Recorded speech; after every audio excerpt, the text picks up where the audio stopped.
Avis vascular centre మన దేశంలోనే the best varicose vein hospital. Welcome to iDream media. So ఆమె హిమాలయాల్లో తపస్సు చేశారు. ఎంతోమంది తాంత్రికుల్ని మాంత్రికుల్ని కలిశారు. ఆమెకి తంత్రం తెలుసు, మంత్రం తెలుసు, యంత్రం తెలుసు. సో అంతేకాకుండా కాశీకి రెగ్యులర్గా వెళుతూ ఉంటారు. అక్కడ నాగ సాధువులతో మాట్లాడుతూ ఉంటారు. సో అనేకం దీని గురించి. అయితే అసలు అఘోరాలు ఎవరు, నాగ సాధువులు ఎవరు, వీళ్ళు ఎప్పుడు జనాల్లోకి వస్తారు, సో మనకు తెలియని విషయాలు ఏంటి వాళ్ళ గురించి, సో వాళ్ళ జీవన విధానం ఎలా ఉంటుంది, ఎందుకు వాళ్ళ లైఫ్ అనేది చాలా లాంగ్గా ఉంటుంది, సో వివరాలు తెలుసుకుందాం. మనతో పాటు ఉన్నారు ప్రముఖ యోగా గురు అరుణాదేవి గారు. మ్యామ్ నమస్తే. నమస్తే మ్యామ్. మ్యామ్, మీరు నాకు ఇంటర్వ్యూస్ ఇస్తారు, కానీ నెలకోసారి ఇస్తారు, లేదా 2 నెలలకు వస్తారా, ఒక్కోసారి అయితే 6 నెలలకు ఇస్తారు. ఎందుకంటే మీరు ఇక్కడ ఉండరు ఎక్కువగా, హిమాలయాస్కి వెళ్తారు, కాశీకి వెళ్తారు. సో అనేక విద్యలు నేర్చుకున్నారు మీరు, అంటే మొదటి నుంచి కూడా అదే దాంట్లో ఉన్నారు. సో ఇప్పుడు నేను మీ ఫోటో చూసి చాలా భయపడ్డాను. ఏంటంటే సో ఇలా దీక్ష చేస్తూ ఉన్నారు, అక్కడేమో శవాలు కాలుతూ ఉన్నాయి కాశీలో. అది సో అదేం ఘాట్ సంథింగ్ మణికర్ణిక ఘాట్. నాకు చాలా భయం వేసింది. దాని తర్వాత అడిగాను అసలు ఏంటి ఏంటి అంటే అలా చేస్తాము, సాధన ఉంటుంది అని. జనరల్గా అసలు ఈ అఘోరాలు నాగ సాధువులు ఎవరు, వాళ్ళు ఎందుకు జనాల్లోకి రారు, ఎప్పుడు వస్తారు, వాళ్ళ లైఫ్ స్టైల్ ఎలా ఉంటుంది? మీరు అనేక సందర్భాల్లో వాళ్ళని మాట్లాడాను, కలిశాను అని చెప్తారు, వాళ్ళ దగ్గర విద్యలు నేర్చుకున్నారు, మీరు హీల్ చేస్తారు కూడా జనరల్గా. సో ఏం చెప్తారు మ్యామ్ జనరల్గా వాళ్ళ గురించి, మాకు తెలియని విషయాలు అంటే? చాలా మందికి తెలియని విషయాలు అంటే అఘోరాలు, తర్వాత నాగసాధువులు ఈ మధ్య కొంచెం ఎక్కువ మాట్లాడుతున్నారు. ఇది ఒక సైన్యం, అంటే ఒక రెజిమెంట్, ఒక మన ఇప్పుడు డిఫెన్స్ మిలిటరీ తీసుకుంటే మిలిటరీలో రెజిమెంట్స్, వార్ రెజిమెంట్స్ అని ఉంటాయి. ఇలా వార్ రెజిమెంట్స్ లాగా వీళ్ళు కూడా రెజిమెంట్స్ అన్నమాట. అఘోరా అండ్ అఖాడాలు అంటారు వాటిని. అఖాడా అంటే ఒక ఆర్గనైజేషన్, అది అఖాడా అని అంటారు అన్నమాట. దీన్ని ఏమంటారంటే ఏబిఏపి అంటే అఖిల భారత అఖార పరిషత్ అని ఒక ఆర్గనైజేషన్ 1954లో ఒకటి ఆర్గనైజేషన్ రిజిస్ట్రేషన్ చేశారు ఇది మన ఇండియాలో. కానీ దానికన్నా ముందే ఎప్పుడు అనంటే ఇది ఫస్ట్ ఒక రెజిమెంట్ అఖారాలు లాంటివి తయారు చేసింది ఎవరు అని చెప్పాలంటే పరశురాముడు, తర్వాత అగస్త్యుడు. వీళ్ళు చాలా పెద్ద ఆర్గనైజేషన్, చాలా పెద్ద, అంటే మన సంస్కృతిని ఏదైతే ఉందో మన ఇది కాపాడడానికి వాళ్ళు అప్పట్లో ముఖ్యంగా దేవాలయాలు, ఎందుకంటే దేవాలయాల మీద అప్పుడు కూడా బాగా దాడి జరిగేది. ఇప్పుడు మనం అనుకుంటున్నాం అంటే ఇప్పుడు మనకి కనబడేవి ఏదో 2 కనబడుతున్నాయి, ఒకటి క్రిస్టియానిటీ లేకపోతే ఒకటి ముస్లిం, ఇదే ఎక్కువ. కానీ 8th సెంచరీ ఇంకా ముందే అప్పటికి మన భారతదేశంలో 90 మతాలు ఉండేవి. ఇవి బయట నుంచి వచ్చిన మతాలు కాదు, ఆ 90 మతాలు కూడా మనకి ఇక్కడ పుట్టిన మతాలే. శంకరాచార్యులు విద్యాభ్యాసం పూర్తి చేసుకుని ఆయన బయటకు వచ్చే సమయానికి 90 మతాలతో మనం కొట్టుకుంటున్నాం. అప్పుడు ఆయన ఏం చేశారు అని అంటే ఉన్న దాన్ని ఒక దశనామి అని చెప్పేసి 10 గ్రూప్స్ కింద తయారు చేశారు, అంటే 10 ఆకారాలు అన్నమాట. దశనామి అనేది కంప్లీట్గా ప్యూర్ వెజిటేరియన్ గ్రూప్స్ ఇవి. దాంట్లో కొన్ని గిరి అని, పర్వత అని, అరణ్య, ఆశ్రమ్, భారతి, ఇలా కొన్ని ఒక్కో అకారాకి ఒక్కో పేరుంది. అన్నిటికన్నా ఇండియాలో పెద్ద అకార ఏది అని అంటే వారణాసి. మనకి కాశీలో చాలా పెద్ద ఆర్గనైజేషన్ ఉంది. ఫస్ట్లో దాన్ని భైరవి అని ఉండేది, తర్వాత ఇప్పుడు పేరు మార్చారు. అయితే రీసెంట్గా అంటే మన నరేంద్ర మోదీ గారు వచ్చిన తర్వాత వాళ్ళకి ఏం చేశారంటే ఒకటి పర్మనెంట్గా వాళ్ళందరూ ఉండడానికి ఒక చాలా పెద్ద అకార కన్స్ట్రక్షన్ చేసి వాళ్ళకి ఇచ్చేశారు వాళ్ళు ఉండడానికి. అంతకుముందు ఎలా ఉండేదంటే వాళ్ళు బయట తిరుగుతూ ఇటువైపు మనం కాశీ వెళ్తే రివర్కి అటువైపు వాళ్ళున్న ప్రతిసారి వాళ్ళు ఇటువైపు వచ్చి ఇక్కడ సాధన చేసుకోవడం, అంత ఎక్కువ మంది కనపడేవాళ్ళు. ఇప్పుడు చూడండి కాశీలో ఇంతకు ముందున్నంత కనబడట్లేదు, ఎందుకంటే వాళ్ళకి ఒక ప్లేస్ ప్రొవైడ్ చేసేస్తారు, చాలా సెక్యూరిటీ ప్లేస్, అది చాలా పెద్ద ప్లేస్. అంటే మనం వెళ్ళి చూడొచ్చు, కానీ లోపలికి ఏమి అలౌ చేయరు మనల్ని. తెలిసిన వాళ్ళు ఎవరైనా ఉంటే వెళ్ళొచ్చు. అది కన్‌స్ట్రక్షన్ చేశారు. ఇప్పుడు అందరూ అక్కడే ఉంటారు. ఆ ఆకారాల్లోనే ఉంటారు. అయితే ఇక్కడ 2 ఆహ్, శంకరాచార్యులు వచ్చినప్పుడు 2 గ్రూప్స్ చేశారు ఇందులో. ఒకటి శాస్త్రధారి, 2 అస్త్రధారి. శాస్త్రధారి అనంటే అంత వేదాలు అంటే గ్రంథాలు చదువుకుని, వేదాలు ఇవన్నీ చదువుకుని ఆ భక్తి అంటే ఏంటి? స్పిరిచ్యువాలిటీ అంటే ఏంటి? అనేది వాళ్ళు అదే ఒక ఆయుధంగా వాళ్ళు వాడతారు. దాని మీద ఎక్కువ సాధన ఉంటుంది. అస్త్రధారి అంటే అస్త్రాలు మార్షల్ ఆర్ట్స్. మార్షల్ ఆర్ట్స్ అని సింపుల్‌గా చెప్తున్నాము. మన భారతీయ ట్రెడిషనల్ ఒక యుద్ధ విద్య కళలున్నాయి.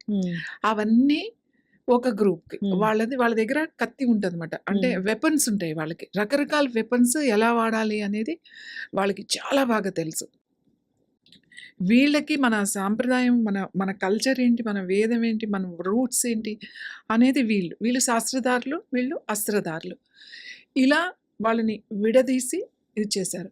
జనరల్‌గా ఏమనుకుంటారంటే ఫస్ట్‌లో ఎలా ఉండేదంటే నాగసాధువులు గానీ, లేకపోతే అఘోరాలు గానీ నాన్ వెజిటేరియన్సే ఎక్కువుండేవాళ్ళు. మళ్ళీ ఇందులో వెజిటేరియన్స్ ఈవెన్ అఘోరాలో కూడా వెజిటేరియన్స్ ఉన్నారు. నాగసాధువుల్లో కూడా నాన్ వెజిటేరియన్స్ ఉంటారు, వెజిటేరియన్స్ ఉంటారు. కానీ కొన్ని అఖాడాల్లో కంప్లీట్ వెజిటేరియన్ ఉంటుంది. కొన్ని ఇప్పుడు శంకరాచార్యులు ఈ దశనామి అనే ఏవైతే ఒక 10 గ్రూప్స్ అఘరాలు నిర్మించారో అవన్నీ ప్యూర్ వెజిటేరియన్. కాకపోతే వాళ్ళకి వీళ్ళకి ఏంటి డిఫరెన్స్? అసలు నాగసాధువులకి అఘోరీలకి ఏంటి తేడా అనంటే, నాగసాధువులు బట్టలు వేసుకోరు. పూర్తిగా నగ్నంగానే ఉంటారు. వాళ్ళు కంప్లీట్ భస్మంతోనే భస్మం రాసుంటారు. వాళ్ళు చేసేది అంతా శైవత్వమే, శివానే. అలాగే అఘోరీలు ఖచ్చితంగా బట్టలు వేసుకుంటారు. బట్టలు వేసుకోవడం అంటే కనీసం చిన్న గోచి లాంటిదన్నా ఒకటి పెట్టుకుంటారు. నాగసాధువులైతే నాగసాధువులైతే నగ్నంగానే ఉంటారు. వాళ్ళేమి బట్టలు వేసుకోరు. ఎక్కువ హిమాలయాస్‌లో ఉంటారు నాగసాధులు. హిమాలయాస్‌లో చాలా ప్లేసుల్లో అఘారాలున్నాయి. బద్రీనాథ్ గాని, కేదారనాథ్ గాని, ఇంకా పైకి వెళ్తే అక్కడ అఘారాలున్నాయి. అలాగే ఇప్పుడు మన అందరికీ కనిపించేది వారణాసి, ఉజ్జయిని వీటి దగ్గర కూడా పెద్ద అఘారాలున్నాయి. తర్వాత కామాఖ్య, గహౌతి, కామాఖ్య అక్కడ కూడా అఘారాలున్నాయి. అయితే ఈ అఘోరీస్‌గా సాధన ఎలా ఉంటుంది అంటే, నాగసాధువులు గ్రూప్‌గా సాధన చేస్తారు. నేర్చుకుంటారు, ప్రాక్టీస్ చేస్తారు, సాధన చేస్తారు. వాళ్ళకొక గురువు ఉంటారు. ఖచ్చితంగా వాళ్ళు ఆ ఆకారాల్లో అంటే ఒక గురుకులంలో ఒక స్కూల్‌కెళ్ళి మనం ఎలా చదువుకుంటామో అక్కడే ఉండి, అలానే నాగసాధువులు వాళ్ళ అయ్యే వరకు 12 సంవత్సరాలు ఒక గ్రూప్‌లోనే ఆ గురువు కిందే వాళ్ళు సాధన చేస్తారు. కానీ అఘోరాలకి వాళ్ళేమి ఒక అలా కూర్చొని చేయరు. వాళ్ళు ఎక్కడ చేస్తారు అంటే వాళ్ళ ప్రాక్టీస్ అంతా శ్మశానంలోనే ఉంటుంది. వాళ్ళేమి గురువుని పెట్టుకొని ముందు కూర్చోబెట్టి వాళ్ళు ప్రాక్టీస్ చేయరు. వాళ్ళకి శివుడే భైరవ తర్వాత అమ్మవారు. ఏం ప్రాక్టీస్ చేస్తారు? ఈమె సాధన చేస్తారు. ఇద్దరూ చేసేది ఒకటే సాధన. వీళ్ళది చేసే ప్రక్రియ వేరేగా ఉంటుంది అంతే. వీళ్ళ సాధన అంతా కూడా తంత్రం మీద ఉంటుంది. ఎవరిది? ఈ అఘోర వాళ్ళది ఎక్కువ తంత్ర సాధన ఉంటుంది. నాగసాధువుది ఎక్కువ మంత్ర సాధన ఉంటుంది. వాళ్ళు కొలిచేదే శైవులే, వీళ్ళు శైవులే. వాళ్ళు శివుడినే ప్రార్థిస్తారు. వీళ్ళు శివుడి రూపంలో ఉన్న భైరవాన్ని ప్రార్థిస్తారు. అమ్మవారిని కాల భైరవని వీళ్ళు చేస్తారు అఘోరాలు. తంత్ర సాధన అంటారు కదా మ్యామ్. అసలు ఏముంటాయి దాంట్లో? దానివల్ల ఏమొస్తది? వాళ్ళు ఎవరినైనా ఏమైనా చేయగలుగుతారా దానివల్ల? తంత్ర సాధన నేర్చుకున్నారు కదా! అంటే నేను చెప్తున్నాను దీన్ని బ్లాక్ మ్యాజిక్ అని చెప్తా ఉంటారు. బ్లాక్ మ్యాజిక్ అంటే ఏంటి అనంటే, ఈ అఘోరాస్ రాత్రి చేసే సాధన. బ్లాక్ అంటే చీకట్లో, నల్లటి చీకట్లో చేసే సాధన ఇది. చాలా కఠినంగా ఉంటది. అంటే మనం మాట్లాడితే అది చాలా అనవసరం ఇన్ఫర్మేషన్ వెళ్ళడం, దాని మీద డిస్కషన్ వాళ్ళ పరీక్షే. నువ్వు ఒక నాగసాధువు అవ్వాలన్నా, నువ్వు ఒక అఘోరీగా మారాలన్నా, నీకు పరీక్ష 12 సంవత్సరాలు ఉంటుంది. 12 సంవత్సరాలు నిన్ను పరీక్షలే అన్నీ గూడా. ఇప్పుడు ఈ నాగసాధువులు చాలా శాంతంగా, చాలా విద్యాపరంగా, మంత్రపరంగా వెళ్తారు. వీళ్ళు వీళ్ళు వీళ్ళు వీళ్ళకి విద్య ఉంటుంది. వీళ్ళకి మంత్రం ఉంటుంది. కానీ చేసే విధానం వేరుగా ఉంటుంది. తర్వాత వీళ్ళకి, వాళ్ళకి మెయిన్ డిఫరెన్స్ ఏంటంటే, వీళ్ళు ఆ శవాలు హ్మ్. కాలుతున్నప్పుడు అది ఎప్పుడో ఒక గురువు వాళ్ళ పూజ చేస్తారు. నెలకో ఎప్పుడో చేసినప్పుడు గురువు గారు ప్రసాదంగా ఇస్తారు. హ్మ్. అఘోరి. అఘోర అంటే ఏంటి అంటే అఖండ. అఖండ నుంచి ఈ వర్డ్ వచ్చింది. ఈ హ్మ్. అఘోర అనేది హ్మ్. అఖండ అనే దాని మీద నుంచి వచ్చింది. అఖండ అంటే అంతా శివే. ఇంక ఏమీ లేదు. నీ నువ్వు శివే, నువ్వు చచ్చిపోయినా శివే, నీ మలము శివే, నీ మూత్రము శివ అని అంతా ఇంకంతే. వాళ్ళకేం డిఫరెన్స్ లేదు. హ్మ్. ఇది చిరాకు, ఛీ! ఇది అసహ్యము, హ్మ్. ఇది ఏంటి అనేది అసలు వాళ్ళకి రాదది. హ్మ్. రాకూడదు ఒక అఘోరాకి. అవును. ఆ మధ్య నేనొక ఇంగ్లీష్ ఛానెల్‌లో జూసాను. సో, అప్పుడు పుష్కరాలప్పుడు హ్మ్. అఘోరాని ఇంటర్వ్యూ జేయడానికి వెళ్లారు ఒక రిపోర్టరు. సో, అప్పుడు వాళ్ళ మలమూత్రాలు వాళ్ళే ఆహారంగా తీసుకుంటూ కనిపించారు. దాన్ని క్యాప్చర్ చూపిస్తారది. చేయలేక ఆ! అసలు వాళ్ళు వెళ్ళిపోయారు గూడా. వెళ్ళిపోయారు. అంటే అక్కడ వాళ్ళేమి రోజు అది తింటారని కాదర్థం. హ్మ్. అంటే వాళ్ళు ఆ మలమూత్రమును కూడా వాళ్ళకేం డిఫరెన్స్ లేదు. హ్మ్. ఇది మలము, ఇది మూత్రము, ఇది మాంసము, ఇది పచ్చిది, ఇది ఉడకబెట్టింది, ఇది ఇక్కడుంది, ఇది కపాలము, ఇది పుర్రె, ఎముకలు ఏమి ఉండవు వాళ్ళకి. హ్మ్. అంత దాంట్లో వాళ్ళెళ్ళిపోతారు. హ్మ్. నీకు చిరాకుగా అనిపిస్తది. వాళ్ళకట్లాంటిది ఏమీ ఉండదమాట. అంటే ఫస్ట్ అది కఠినమైన సాధన. అసలు ఫస్ట్ హ్మ్. ఇవి వాళ్ళు నువ్వు మారాలి అనంటే హ్మ్. ఫస్ట్ చేయాల్సిన పని ఏంటి? ఈవెన్ నా నాగాగన్న అఘోర అయినా కూడా ఏది సాధనకైనా సరే కుటుంబం అనేది ఉండకూడదు. హ్మ్. తల్లి, తండ్రి ఇది అంతా అన్నీ వదిలేస్తారు. హ్మ్. వాళ్ళ వాళ్ళ కర్మకాండలు వాళ్ళ చేతే చేపిస్తారు. హ్మ్. ఎవరైతే జాయిన్ అవ్వాలో వాళ్ళ కర్మకాండలు వాళ్ళ పిండం వాళ్ళే పెట్టేసుకుంటారు. అబ్బా! పెట్టిన తర్వాతే ఎంట్రీ ఉంటదక్కడ. హ్మ్. ఇంక మా అమ్మ, మా నాన్న అనేది హ్మ్. లేదసలు. హ్మ్. అది పూర్వాశ్రమం. హ్మ్. అది నువ్వు అప్పుడు ముందు ఉన్నది. హ్మ్. కానీ ఎప్పుడైతే ఈ సాధనలోకి వచ్చావో ఇంక అమ్మ, నాన్న అంతా శివే. హ్మ్. అందరూ అమ్మలే, అందరూ నాన్నలే, అంతా శివ, అంతా అమ్మవారు. హ్మ్. అదే తత్వంలో ఉంటారు. హ్మ్. ఇది చాలా మందికి అర్థం కాదు. నువ్వు మీ అమ్మని చూడొచ్చు కదా! మీ నాన్నని చూడొచ్చు కదా! లేకపోతే మీ అందరిని ఏదో వదిలేసి ఇలా ఊరు నిద్రిస్తున్నట్టు మాట్లాడతారు. హ్మ్. కానీ వాళ్ళ సాధన దిశలో ఈవెన్ ఇప్పుడు సాధువులు గాని, ఎవరైనా స్వామీజీలు గాని, పీఠాధిపతులు గాని, వాళ్ళు ఎప్పుడైతే పీఠాధిపతి అయ్యారో, ఎప్పుడైతే అధిపతి ఆ పీఠం ఇది చేసినప్పుడు, వాళ్ళ తల్లిదండ్రులు అని ఏమి ఉండదు వాళ్ళకి. హ్మ్. ఏదైనా చెప్పాల్సొస్తే నా పూర్వాశ్రమంలో అని చెప్తారు. హ్మ్. అంటే అప్పుడుండేది. ఇప్పుడు కాదు. అంటే నార్మల్‌గా బ్రతకకుండా అసలిలా ఎందుకు మారాలి? ఎందుకు మారాలి అంటే చెప్తా. మనకి ఇప్పుడు కాదు. ఒక 8థ్ సెంచరీ నుంచే హ్మ్. నేను చెప్పాను 8థ్ సెంచరీలోనే ఆది శంకరాచార్యులు అప్పటికే నేను చెప్పాను గదా! 90 మతాలున్నాయి. హ్మ్. 90 మతాలతో మనం కొట్టుకుంటున్నాం. హ్మ్. ఈ గుడిని ఈ శైవులెళ్ళి వైష్ణవుల్ని ఈ గుడులు హ్మ్. కూలగొట్టేస్తున్నారు. వైష్ణవులొచ్చి శివాలయాలు పగలగొట్టేస్తున్నారు.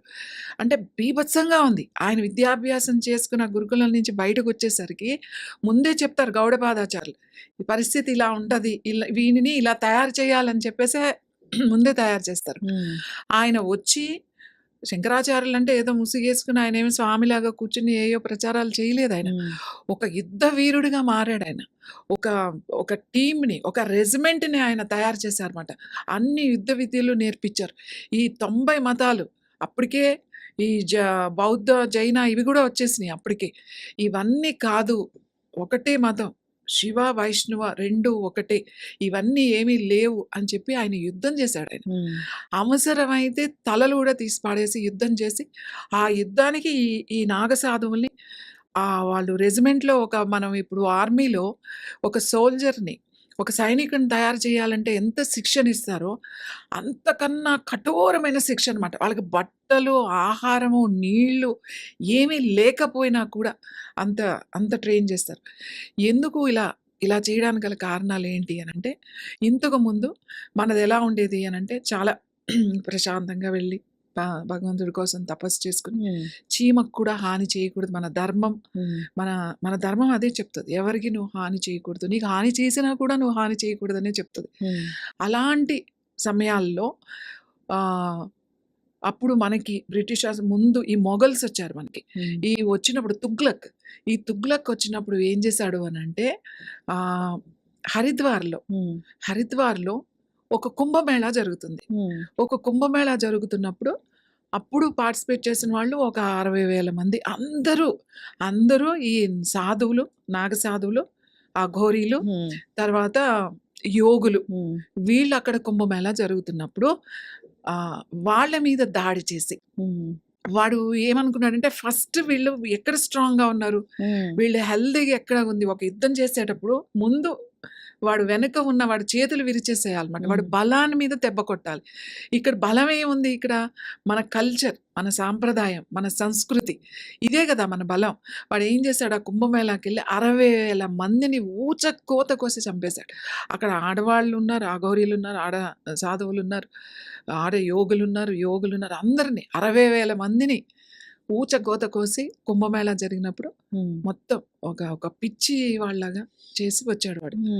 వచ్చి ఆరెంజ్ వీళ్ళకి ప్రతి దానికి ఆరెంజ్ ఉంటుంది మనకి. ఒక్కొక్క ఆరాకి ఒక్కొక్క ఏదో గుర్తుంటది. ఆంజనేయ స్వామి ఉంటది. ఒకళ్ళకి ఇంకొకటి ఏదో ఉంటుంది. ఆ ఆరెంజ్ జెండా కనబడితే వాడిని ఏసేసేయండి అని చెప్పేసి అలా చేశారు. అప్పుడు తర్వాత ఏమైంది అనంటే ఇలా కాదు.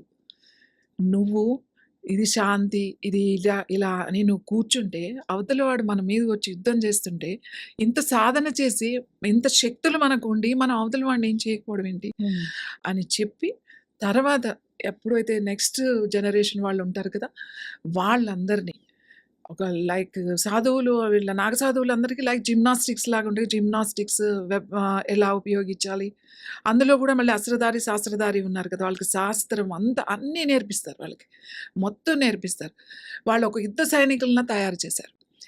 మళ్ళీ అదే టైంలో మళ్ళీ హరిద్వార్లో జరిగింది మళ్ళీ కుంభమేళా. హరిద్వార్లో కుంభమేళా జరిగినప్పుడు మళ్ళీ అదే సిచ్యువేషన్. మళ్ళీ ఉద్ మొహమ్మద్ తుగ్లక్ అని చెప్పేసి ఆ తుగ్లక్ ఫ్యామిలీ వాడే మళ్ళీ యుద్ధానికి వెళ్ళాడు. వాళ్ళని మళ్ళీ చంపేయాలి అని చెప్పేసి వాళ్ళు ఎక్కడో హిమాలయాలు ఎక్కడో కూర్చొని తపస్సు చేసుకుంటున్న సాధువుల్ని వాళ్ళని చంపాల్సిన అవసరం ఏంటి? నువ్వు ఎక్కడో రాజ్యం మీద యుద్ధం చేసావు, అది ఆక్యుపై చేసావంటే అనుకోవచ్చు.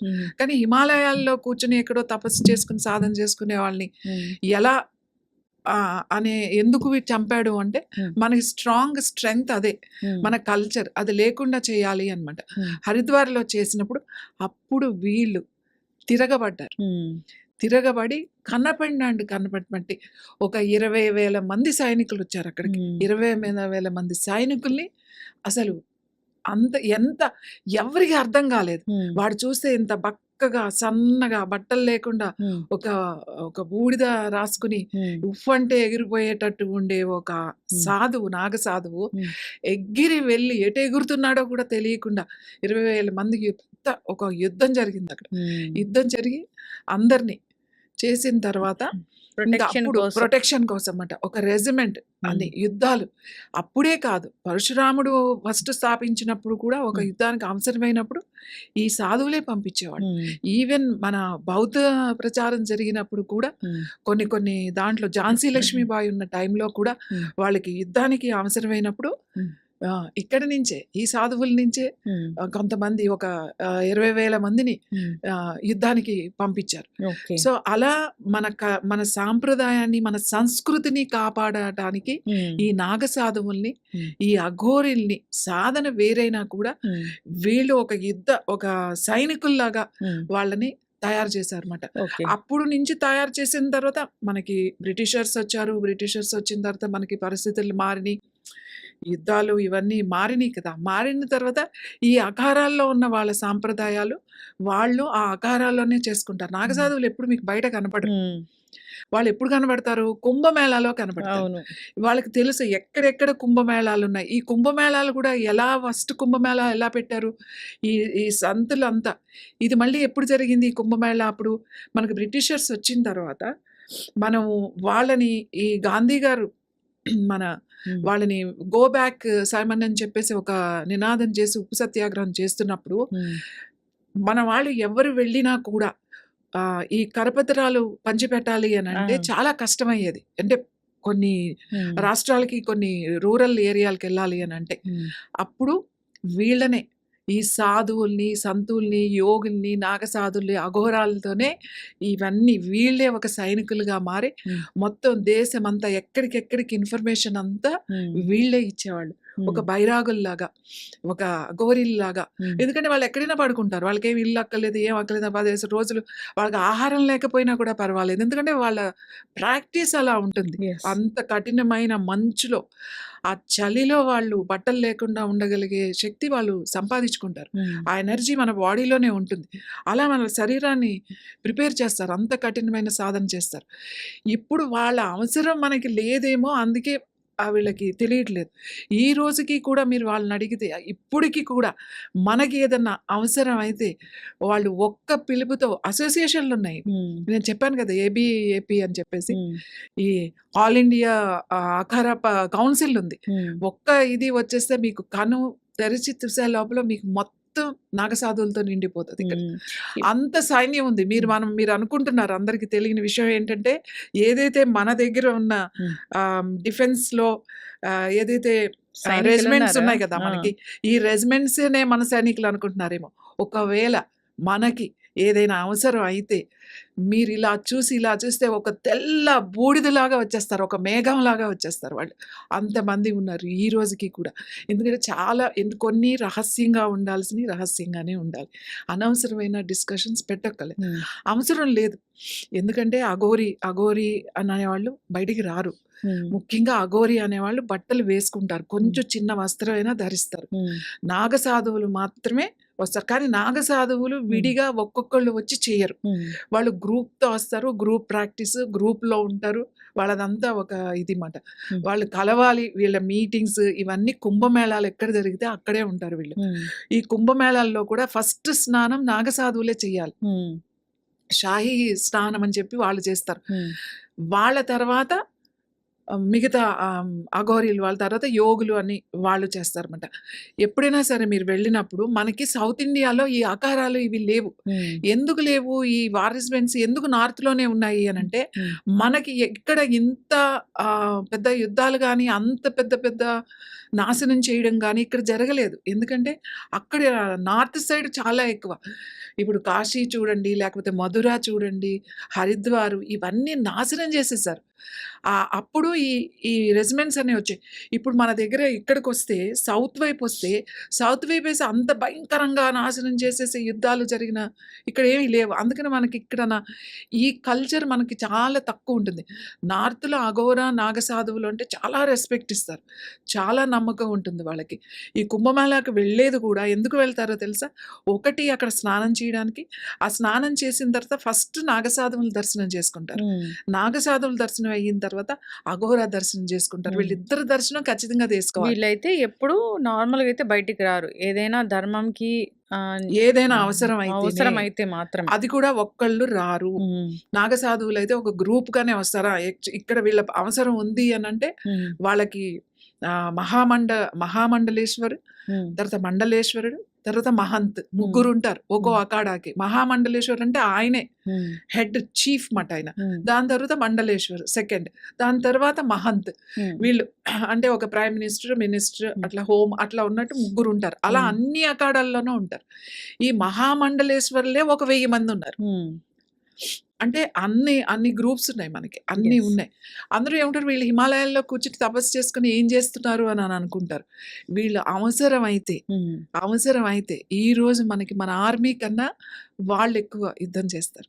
వాళ్ళు వాళ్ళు ఒక వెపన్‌ని నువ్వు కన్ను రెప్ప వేసి తీసే లోపల ఒక వెపన్ ఎలా ఉపయోగించాలో వాళ్ళకి తెలుసు. సో, చాలా చాలా ట్రెడిషనల్ భారతీయ యుద్ధ కళలన్నీ కూడా వీళ్ళకి తెలుసు. హ్మ్. అఘోరి సాధన అంతా వేరుగా ఉంటుంది. ఇద్దరిది ఒకటైనా అఘోర అంతా శ్మశానంలో వండుకోవడం, ఆ పుర్రెలే వాళ్ళు అలంకరణలుగా వేసుకోవడం, ఆ పుర్రెలతోనే పళ్ళాలు అదే హ్మ్. తినడానికి గానీ, అలంకరణకు గానీ, హ్మ్. తర్వాత చితాభస్మం పూసుకోవడం గానీ, అంతా శివే అని చెప్పి వీళ్ళ సాధన. ఎవ్వరూ కూడా ఆహ్, ఈ సాధన చేసి ఇంత కఠినమైన సాధనలు, ఇంత సాధన చేసి ఒక పనికి మాలిన పనికి వాళ్ళ శక్తిని ఉపయోగించరు. హ్మ్. ఒకవేళ ఎవరైనా ఏదైనా బలవంతంగా దేనికైనా ఆశపడి చేస్తే, హ్మ్. అది గనక ఎవరైతే ఆ గ్రూప్స్‌లో వాళ్ళకి ఆ హెడ్స్ కనుక తెలిస్తే వీళ్ళకి ఎంత కఠినమైన శారీరక శిక్షలుంటాయో తెలుసా మీకు? ఎంత అంటే భరించలేరు. అది ముందే తెలుసు వీళ్ళకి. కానీ అందుకే అలాంటి పనులు చెయ్యరు. ఎక్కడైనా ఒకవేళ ఒక అఖాడాలో నువ్వేదైనా తప్పు చేసి నిన్ను బయటికి నెట్టేస్తే, ఏ అఖాడా కూడా నిన్ను తీసుకోదు. ఎప్పటికీ తీసుకోదు. యెస్. అంతే అయిపోయింది వాళ్ళ జీవితం. ఇదంతా ముందే ఇదంతా ఉంటుంది. ఆ పనిష్మెంట్స్ ఎలా ఉంటాయి? అక్కడ సిస్టమ్ ఎలా ఉంటుంది? రూల్స్ అండ్ రెగ్యులేషన్స్ ఎలా ఉంటాయి? ఇవన్నీ కూడా వాళ్ళకి నేర్పిస్తారు. శాస్త్రధారి అంటే వాళ్ళకి అన్ని వేదాలు అన్నీ చదువుకుంటారు వాళ్ళు. అస్త్రధారి అనంటే అస్త్రాలు ఎలా ఉపయోగించాలో చదువుకుంటారు. ఇద్దరూ ధర్మం కోసమే. ఇద్దరూ మన సంస్కృతి కోసం. ఈ రోజుకి మనకి తెలీదు, ఇక్కడ కూర్చున్న వాళ్ళకి ఎవ్వరికీ తెలీదు.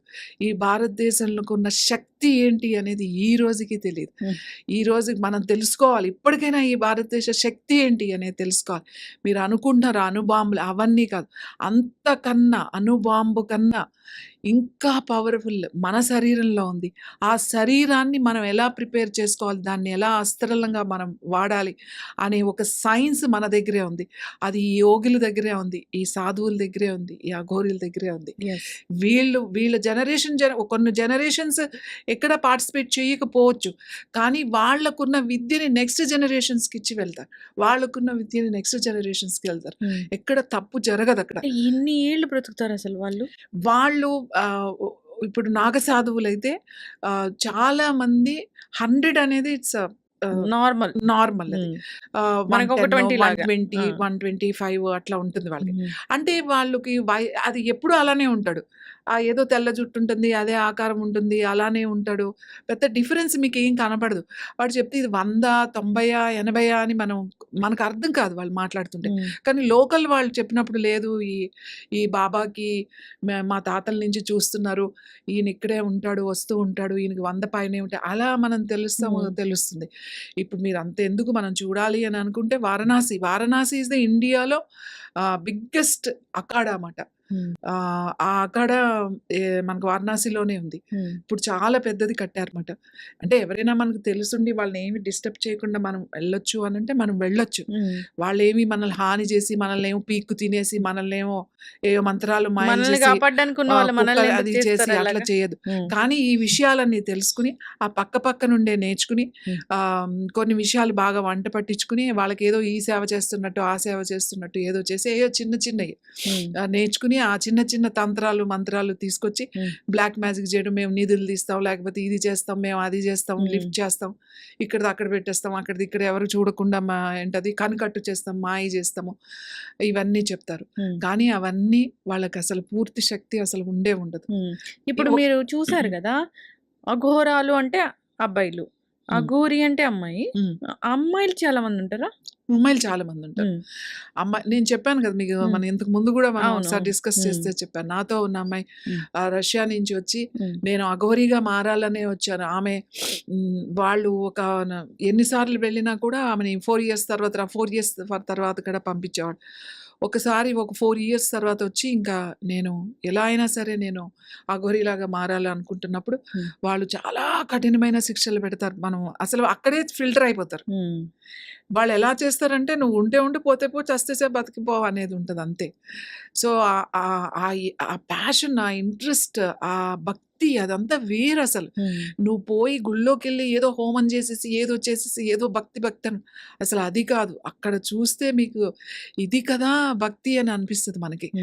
వాళ్ళు అంతగా లీనమైపోతారు అన్నమాట. మరి చాలా మంది ఆడవాళ్ళు ఉన్నారు, అఘోరీస్‌గా సాధన చేసేవాళ్ళు చాలా మంది ఉన్నారు. Yes ma'am. అయితే మీరు వాళ్ళతో మాట్లాడాలంటే వాళ్ళ భాష అంటే తెలుగు భాష అట్లా మాట్లాడతారా? లేదంటే వాళ్ళకి డిఫరెంట్ లాంగ్వేజ్ ఏదైనా ఉంటుందా? ఇప్పుడు చూడండి, ఒక సాధన యోగులు కూడా ఇక్కడ యోగులు కూడా ఉన్నారు. వాళ్ళు నాకు తెలిసిన యోగులు, నాకు తెలిసిన కొంతమంది నాకు సాధువులు, వాళ్ళ గురువులు ఉంటారు, హెడ్స్ ఉంటారు కదా. మీరు ఏ భాషలో మాట్లాడితే పలకరిస్తే ఆ భాషలో మాట్లాడతారు. అది ఎలా వస్తది? రష్యన్ ఎలా వచ్చింది? ఫ్రెంచ్ ఎలా వచ్చింది? అసలు ఎలా తెలుగు సమాధానం చెప్తున్నాడు, ఎలా కన్నడ సమాధానం చెప్తున్నాడో మనకు అనిపిస్తది. మనం ప్రాక్టీస్ చేసేటప్పుడు ఇప్పుడు మనం జనరల్‌గా ఇప్పుడు మనం చేసే ప్రాణాయామం గానీ, ధారణ, మెడిటేషన్ ఇవన్నీ చెప్తాం కదా, దీనికి ఒక సైన్స్ ఉంది. ఇదేది మూర్ఖంగా అలా కూర్చుని దాని మీద ఫోకస్ చేయండి దీని మీద కాదు. ఈ సైన్స్ ఏదైతే ఉందో ఇది కరెక్ట్గా మనం తెలుసుకుని సాధన చేస్తే మనకి కొన్ని సిద్ధులు వస్తాయి. సిద్ధులు అంటే ఏమీ లేదు. ఫస్ట్ ఇంకా సింపుల్గా చెప్పాలంటే మనం శ్వాసలు తగ్గించుకునే కొద్దీ మన ఆయుష్ పెరుగుతుంది. ఇదే యోగా చెప్తుంది. అందుకే మనం యోగ సాధన చేయమని చెప్తున్నాం. శ్వాసలు ఎన్ని తగ్గించుకోవాలి అని అంటే, మనం నిమిషానికి సపోజ్ ఒక 10, 9 శ్వాసలే తీసుకుంటున్నాం అనుకుందాం. మామూలుగా అయితే 15 అలా తీసుకుంటాం. ప్రాబ్లమ్స్ ఉంటే ఇంకా ఎక్కువ తీసుకుంటాం. జనరల్గా యోగా ప్రాక్టీస్ చేసేవాళ్ళు రెగ్యులర్గా కరెక్ట్గా రియల్గా చేసేవాళ్ళు ప్రాక్టీస్ సాధన 9 శ్వాసలు అనుకోండి. 9 శ్వాసలు కనుక మీకు వస్తే మీకు ఒక శక్తి వస్తుంది. ఏంటి అని అంటే మీకు మీరు ఏమనుకుంటున్నారో ఒక రీడింగ్ అనేది తెలుస్తుంది. అలాగే ఒక హీలింగ్ చేసే కెపాసిటీ వస్తుంది. మీ శ్వాసలు 9 కన్నా తగ్గినాయి అనుకోండి, 5, 6కి వెళ్ళిపోయినాయి అనుకోండి, 6 శ్వాసలు 6, 7 అలా తీసుకుంటున్నారు అనుకోండి, మీకు ఏం సిద్ధులు వస్తాయో తెలుసా? లాంగ్వేజ్ జ్ఞానం వస్తుంది. ఏంటో తెలుసా? భాష వస్తుంది. అది నేర్చుకుంటే వచ్చే భాష కాదు, మనం గ్రామర్ నేర్చుకుంటే వచ్చేది కాదు. నువ్వు ఏ భాషలో మాట్లాడినా నేను ఆ భాషలో సమాధానం చెప్పగలిగే జ్ఞానం నాకు వస్తుంది. అది ఎప్పుడు వస్తుంది? నా శ్వాస నిమిషానికి ఒక 5, 6 ఉంటే అది వచ్చేస్తుంది. ఇంకా తక్కువైపోయినాయి అనుకోండి, 2కి వచ్చేసాం అనుకోండి, ఇంకేముంది మనం దేవతలుగా మారిపోవడమే అంతే. ఒక 2 శ్వాసలు కనుక మనం తీసుకోగలుగుతున్నాం అంటే దీనికి ఒక మెజర్మెంట్ ఉంది, దీనికి ఒక సైన్స్ ఉంది. ఇది ఊరికే నేను దేవతని అని చెప్పడం కాదు ఇక్కడ. ఈ సిద్ధులు అంటే ఏంటి? అమ్మో సిద్ధులు అంటే సిద్ధులు అంటే ఏమీ లేవు. ఇవే సాధించడం, ఈ జ్ఞానాన్ని సాధించడం.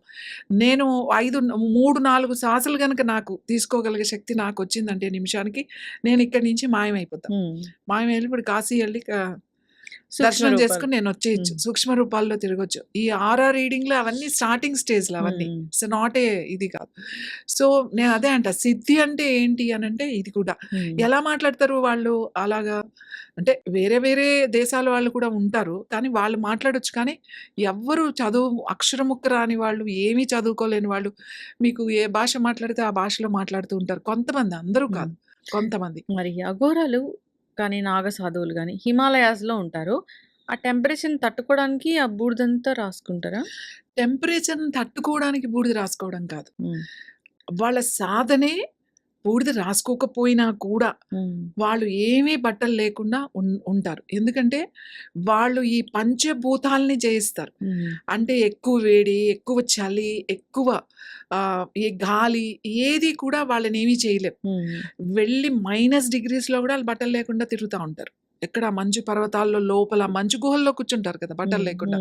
ఏదన్నా ఉంటే ఆ మొలకి ఏదో చిన్నది కట్టుకుంటారు అంతే. ఆ జుట్టే వాళ్ళకి కొంచెం కవర్ చేస్తూ ఉంటుంది. అలాగే వేడి, వాళ్ళు మండుతున్న దాంట్లో కూర్చుంటారు. మండుతున్న దాంట్లో తల కింద పెట్టి కాళ్ళు పైకి పెడుతూ ఉంటారు. ఇవన్నీ ఏంటి ఎందుకు చేస్తారు అంటే వాళ్ళకి ఆ పవర్ వచ్చింది, వాళ్ళకి ఆ సిద్ధి వచ్చింది. అది మ్యాజిక్ కాదు. ఇలా అంటే బూడిదని తీసుకొచ్చి అవి ఆ మ్యాజిక్ కాదు, ఇది మ్యాజిక్. ఇది సిద్ధి అని అంటామట. స్వతగా వాళ్ళు సాధన చేసుకోవడం. మనం తెలుసుకోవాల్సింది ఏంటి అంటే యోగులు అంటే చాలా మంది మెడిటేషన్ అని ఒక్కదాని మీదే కూర్చుంటారు. ఈ మెడిటేషన్ అంటున్నారు కానీ అసలు దీని వెనక చాలా చాలా సైన్స్ ఉంది. ఈ మెడిటేషన్ పక్కన పెట్టేయండి, ఇవన్నీ పక్కన పెట్టేయండి.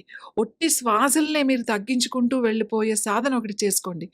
నిమిషానికి ఎన్ని తీసుకుంటున్నా? ఫస్ట్ 20, తర్వాత 15, తర్వాత 10, తర్వాత 9, 7 అది సాధన మొదలు పెట్టండి. ఆ సాధనలో మీ పవర్ ఏంటో తెలుస్తుంది, నీ లోపల ఉన్న శక్తి ఏంటో తెలుస్తుంది. ఇప్పుడు అమ్మో ఏసీ వేసుకోవాలి, అబ్బా ఇప్పుడు వేడిగా ఉంది, ఇవన్నీ ఏంటంటే మనం ఏ టెంపరేచర్ ఉంటే దానికి మనం భయపడిపోతుంటాం. కానీ వాళ్ళు అలా కాదు, వాళ్ళ బాడీలో ఉన్న టెంపరేచర్నే వాళ్ళని బ్యాలెన్స్ చేసుకుంటారనమాట. పంచభూతాలని కంట్రోల్ చేయడం అంటే అది. పంచభూతాలను కంట్రోల్ చేయడం అంటే వాన వస్తే ఆపేయడం, అగ్ని అది కాదు. మన శరీరాన్ని మంటల్లో పెట్టినా తట్టుకునే విధంగా, చలి ఐస్‌లో పెట్టినా తట్టుకునే విధంగా, గాలి లేకుండా ఎక్కడో పెట్టేసిన వాళ్ళు కరెక్ట్‌గా నెల 30 రోజులు హ్యాపీగా ఉంటారన్నమాట. అలా స్తంభింప చేయడం, ఇలాంటి విద్యలన్నీ వాళ్ళకి ఆరితేరి ఉంటారు వాళ్ళు. అదే వాళ్ళ సాధన కదా 14 సంవత్సరాలు. అందులో ఒక 3 సంవత్సరాలు కఠినమైన పరీక్షలే సరిపోతాయి. మిగతా ఓ 10 సంవత్సరాలు సాధన సరిపోతుంది. వీళ్ళు బయటికి వచ్చి వాళ్ళు ఏం చేస్తారు? బయటికి వచ్చి ఏం చెయ్యరు వాళ్ళు. వాళ్ళేమి ఏదైనా జాబా? లేకపోతే నీకేదన్నా చేయడానికి, నీకు వచ్చి చేయడానికి. వాళ్ళు వాళ్ళ ముఖ్య ఉద్దేశం టెంపుల్స్‌ని, మన దేవాలయాల్ని కాపాడడం, మన సంస్కృతిని కాపాడడం, మన భారతదేశం మీద ఎవరైనా సరే దాడి చేయడానికి వస్తే వాళ్ళు ఒక సైన్యంలాగా వచ్చేస్తారన్నమాట. యెస్. ఖచ్చితంగా మ్యామ్. అయితే నాకు సరే వాళ్ళెంత గొప్పవాళ్ళో, వాళ్ళ లివింగ్ అంతా చాలా గొప్పగా ఉంటుంది. అయితే అసలు వాళ్ళేం తింటారు? వాళ్ళు ఫుడ్ తింటారు వాళ్ళు. అంటే వాళ్ళు సాధనలోకి వెళ్ళిపోయారు అనంటే కొన్ని రోజులే తినరు. వాళ్ళకి అసలు మంచినీళ్ళు తాగరు. అసలు ఏం తీసుకోరు. కానీ మామూలుగా ఉన్నారనుకోండి, ఇలాగైనా వచ్చిన మామూలుగా సాధన లేనప్పుడు ఉంటే బాగా వాళ్ళు పాలు తాగుతారు. ఫ్రూట్స్ తింటారు. ఇందులో వెజిటేరియన్ వాళ్ళుంటారు. వాళ్ళసలు ఈ కూరగాయలు ఉడకబెట్టినవి, తర్వాత మామూలుగా రొట్టెలు తింటారు. నాగసాధులు కూడా అంత మంచులో కూడా వాళ్ళు పిండి ఆ రాయి మీదే కలుపుకొని రొట్టెలు చేసుకుని, మనం వెళ్తే మనకు కూడా 1, 2 మనకి ఖచ్చితంగా వాళ్ళు పెడతారు. అక్కడ అంతకన్నా ఫుడ్ ఏముంటది? ఏమన్నా ఆలుగడ్డలు అలాంటివి దొరుకుతాయి కదా! అవి ఉడకబెట్టుకొని అలా తింటారు. మరి మీకు బ్లెస్సింగ్స్ ఇచ్చారు గదా! అప్పుడు ఎలా అంటే ఎట్లాగా మీరు ఏం కన్వే చేస్తారు? వాళ్ళతో ఎట్లా కన్వర్జేషన్ ఉంది? అంటే ఇప్పుడు నాకు బాగా నేను అంటే కనెక్ట్ అవ్వడం మాట. ఇది ఎలా చెప్పాలి? ఇప్పుడు నువ్వు డైరెక్ట్‌గా ఇక్కడ కూర్చొని మాట్లాడుకుంటున్నాం. సో, అక్కడ అలా మాట్లాడుకునేది ఏమి ఉండదు. అంటే నో సౌండ్. వి కనెక్ట్ ఇక్కడి నుంచి కూడా కనెక్ట్ అవ్వచ్చు. వాళ్ళతో ఇప్పుడు నేను ఆయనకి ఒక ఇన్ఫర్మేషన్ ఇవ్వాలి, లేకపోతే నేను ఏదన్నా ఒక ప్రశ్న వేయాలి. దానికి వాళ్ళు జవాబు ఇవ్వడం. ఇవన్నీ కనెక్ట్ అవ్వడం మాట. మనకి ఆటోమేటిక్‌గా మనకు తెలుస్తది. అలాగే మనం చెప్పింది వాళ్ళు దానికి రిప్లై ఇస్తారు. మనకు అర్థమవుతుంది. నోరు ఇప్పి చెప్పేది ఏమి ఉండదు. ఈ యోగులు వీళ్ళు ఉంటారు కదా! వీళ్ళు ఏం చేస్తారంటే, నేను ఒక చిన్న ఇది చెప్తాను. నేను అనుకుంటా ఈసారి వెళ్ళినప్పుడు ఫోటోస్ తీసుకోవాలి, ఇట్లా చేయాలి, అలా చేయాలి అని. లాస్ట్ టైమ్ వెళ్ళినప్పుడు బాగా ప్రిపేర్ అయిపోయి ఛార్జింగ్ అన్నీ ముందే పెట్టేసుకొని, దాన్ని బ్యాకప్ పెట్టేసుకొని, ఒక ఫోన్ సెపరేట్‌గా దానికి పెట్టుకొని ఏమైనా సరే తీసుకోవాలని. వాళ్ళు ఏం చేస్తారంటే, ఎప్పుడైతే వాళ్ళ ప్రెమిసెస్‌లోకి మీరు ఎంటర్ అయ్యారో మిమ్మల్ని కట్ చేసేస్తారు. ఔటర్ ఇది. మీరు ఇంత ప్రిపేర్ అయ్యి అక్కడికెళ్ళినా మీకు బ్యాగ్‌లో ఫోన్ ఉంది. దాన్ని బయటికి తీసి ఫోటో తీయాలనే ధ్యాస మీకుండదు. మీరు రికార్డ్ చేసుకోవాలనే ధ్యాస మీకుండదు. అసలు ఉండదు. ఎప్పుడైతే అక్కడి నుంచి బయటకొస్తారో మళ్ళీ మనయి వస్తాయి. అంటే ఇప్పుడు చూడండి జామర్ అని అంటారు. మీరు ఈ కొన్ని సెక్యూరిటీ ఏరియాస్‌లో ఫోన్స్ పనిచేయవు. అవన్నీ జామర్ పెట్టేసారంటారు. సేమ్ ఇక్కడేమో ఒక ఎలక్ట్రానిక్ ఎక్విప్‌మెంట్ పెడుతున్నాం. అక్కడ వాళ్ళకి వితౌట్ ఎక్విప్‌మెంట్ వాళ్ళు అలాంటి జామర్ పెట్టేస్తారన్నమాట. ఇప్పుడు మనం మాట్లాడాలి అంటే నేను అదే చెప్తా. ఇప్పుడు యోగ సాధన ఎలా ఉంటుంది అనంటే, నేను మీరక్కడ ఉన్నారు, ఇక్కడ ఉన్నారు. నేను ఇలా కూర్చోవాల్సిన అవసరం లేదు. మీ ఎనర్జీ, నా ఎనర్జీని గనక కనెక్ట్ చేసగలిగితే, ఈ ఇండివిడ్యువల్ ఎనర్జీ, మీ ఎనర్జీ నాది ఇండివిడ్యువల్ ఎనర్జీ. దీనికి యూనివర్సల్ ఎనర్జీ అంటే మన చుట్టూ ఉంటాయన్నమాట. దానికి మనం కనెక్ట్ చేసుకోగలిగితే నేను మాట్లాడుకోవచ్చు. మనకు మొబైల్ అక్కర్లేదు. ఎందుకంటే ఒక మొబైల్‌లో ఎంత చిప్ ఉందండి? చిన్న చిప్ ఏదో కాపర్‌దో, గోల్డ్‌దో ఏదో ఒక చిన్నది ఉంది కదా! ఒక చిప్ ఉంది. ఆ చిప్‌కి ఈ సెల్స్‌లో ఆ వేవ్స్ రిసీవ్ చేసుకోగలిగే శక్తి ఉంది కదా! అదే కదా మనం మొబైల్ మాట్లాడుతున్నాం. ఇవాళ వీడియోస్ చూస్తున్నారు, వింటున్నారు కదా! మరి మన లోపల అంతకన్నా పెద్ద చిప్ ఉంది. మనం కనెక్ట్ అవ్వచ్చు. మనకు ఫోన్స్ అవసరం లేదు. మనకి ఏమి అవసరం లేదు. అలా మాట్లాడుకునేవాళ్ళు. అలా మనం ఇవన్నీ జరిగినయే. ఇవేమి విచిత్రమైనవేం కాదు. ఇవేం మాయలు, మంత్రాలు కాదు. మనం మర్చిపోయాం అంతే. ఎక్కడో డిస్కనెక్ట్ అయిపోయాం మనకి. ఆ విద్య ఎక్కడో మనకది ఎందుకంటే మనం ఇప్పుడు చదువుకునే విద్య గాని, మనం చదువుకునే ఏది కూడా మనది కాదు. ఈవెన్ ఇవాళ ఎంబీబీఎస్, మెడిసిన్, ఈవెన్ ఇవాళ చదివే ఇంజినీరింగ్, ఏ సబ్జెక్ట్ తీసుకున్నా కూడా ఇది మన బ్రిటిషర్స్ ఏదైతే డిజైన్ చేశారో అదే ఇప్పటికి చదువుతున్నాం. ఎటువంటి చేంజెస్ లేవు. మన ఫిజిక్స్, అగస్త్యుడు రాసిన కెమిస్ట్రీ, భరద్వాజుడు రాసిన ఫిజిక్స్, అలాగే నారదుడు రాసిన మేఘతంత్రం, పరాశర మహర్షి రాసిన మన అగ్రికల్చర్ దాని గురించి, సీడ్స్ గురించి, ఇలాంటివి ఎన్నో ఇప్పటికి మనకు గ్రంథాలున్నాయి. ఇవి గనక తీసుకొచ్చి ఇంజినీరింగ్‌లో సబ్జెక్ట్, ఈ మెడిసిన్ ఏదైతే మనం రాశారు అని చెప్తున్నాం చరకుడు, తర్వాత సుశ్రుతుడు రాసినటువంటి, చరకుడు వచ్చేసేసి జనరల్ మెడిసిన్, సుశ్రుతుడు వచ్చి సర్జన్. వీళ్ళు రాసిన గ్రంథాలు ఏవైతే ఉన్నాయో అవి యాజ్ ఇట్ ఈస్‌గా గనక ఒక ఎంబీబీఎస్‌లో, ఒక సర్జరీలో పెడితే, ఆ సబ్జెక్ట్ పెడితే అసలు మీరు మన ప్రపంచ పటంలో భారతదేశం అక్కడుంటుంది. యెస్. ఈ ఒక్కటి గనక మనం చేసుకోగలిగితే, మనకున్న విద్య ఈ రోజుకి ఉంది. ఈ రోజుకి ఈ తాళపత్ర గ్రంథాలన్నీ కూడా డీకోడ్ చేసి ఉన్నాం మనం. అవి గనక సిలబస్‌లా తీసుకురావాలి పిల్లలకి. అది కదా మనం తీసుకొచ్చేది. ఎవడో చెప్పింది కాదు. మనం చేసిన పుష్పక విమానాలు, మనం చేసిన రాకెట్స్, మనం ప్రయాణించిన చంద్రమండలం వెళ్ళాం. సూర్యమండలం దగ్గర వరకు కూడా వెళ్ళాం. ఇంత సైన్స్, ఇంత నాలెడ్జ్ ఇదంతా కూడా ఎప్పటికి ఉంది. నేను అదే అనుకుంటాను. ఇది సిలబస్‌లోకి రావాలి. ఇది గనక సిలబస్‌లోకొచ్చి పిల్లల సిలబస్‌లో చేసాం. న్యాయశాస్త్రము, గణిత శాస్త్రము అన్ని శాస్త్రాలు కనుక సిలబస్ మార్చేశారు అనంటే, ఇంకా ఎవ్వరైనా సరే చదువుకోవడానికి ఒకప్పుడు భారతదేశం వచ్చేవాళ్ళు. హ్మ్. నార్త్, అలాగే సౌత్ వచ్చి చిదంబరం, నార్త్ వచ్చి నలంద. హ్మ్. ఇక్కడికే వచ్చేవాళ్ళు. అటు నుంచి ఇటు, ఇటు నుంచి ఇటు యూనివర్సిటీస్‌కి. అలాంటి ఇండియా, అలాంటి భారతదేశం ఇవాళ మనం చదువుకోవడానికి హ్మ్. అమెరికా వెళ్తున్నాం. హ్మ్. ఇవాళ చదువుకోవడానికి వేరే దేశాలు వెళ్తున్నాం మనం. అక్కడ ఏముంది ఆ సబ్జెక్ట్? హ్మ్. ఇక్కడ సబ్జెక్ట్ చదువుకోండి. అక్కడ చదువుకోవాలనే ఉంది అందరికీ. కానీ ఎక్కడ చదువుకోవాలి? హ్మ్. ఏది సిలబస్? ట్రైనింగ్ అయినా ఎవరు ఆ సిలబస్ ట్రైన్ చేయాలి? ఇదంతా కూడా ఖచ్చితంగా నా కోరిక ఏంటి అంటే ఇది జరుగుతది. హ్మ్. ఇది జరగాలి, జరుగుతది. అది చాలా దగ్గరికి వచ్చేసింది టైం. హ్మ్. ఇది మనకి అప్పుడు మన ఇండియా వస్తారు. ఒక చదువుకోవాలి అనంటే ఖచ్చితంగా భారతదేశమే రావాలి. హ్మ్. భారతదేశంలోనే ఒక యోగా శాస్త్రం చెప్పగలుగుతారు. భారతదేశంలోనే ఒక వైద్య శాస్త్రం చెప్పగలుగుతారు. హ్మ్. భారతదేశంలోనే ఒక గణిత శాస్త్రం చెప్పగలుగుతారు. అంతటి నాలెడ్జ్ ఉన్నవాళ్ళు, హ్మ్. ఆ నాలెడ్జ్ మనకి ఇప్పటికీ కూడా ఉంది. కొన్ని కోల్పోయినా కూడా కొన్ని మనకు ఉన్నాయి. హ్మ్. సో, ఇవన్నీ కూడా ఉన్నాయి. ఇవన్నీ కూడా నా కోరిక ఒక గవర్నమెంట్ మన ప్రభుత్వం ముందుకు వచ్చి ఇదంతా కూడా చేస్తే అద్భుతమైన ఒక జ్ఞాన సంపద భారతదేశం అంటే. అది మన అదృష్టం. యెస్. ఎందుకంటే మనకు తెలీదు. ఇక్కడ ఉన్నాం కదా! మనకి తెలీదు. హ్మ్. మనం ఇవాళ ఇక్కడ ఈ దేశంలో మనం ఇలా పుట్టామంటే నిజంగా ఎన్నో జన్మలు ఉంటేనే ఇక్కడ పుడతాడు. అవును. ఇలాంటి సంపదలో మనం ఉన్నాం. వి ఆర్ రిచ్ అసలు. ఎవరు చెప్తారు అంత పావర్టీ ఉంది, అది ఉంది ఇండియా ఏమీ లేదు. అది చాలా తక్కువ. అది వేరు.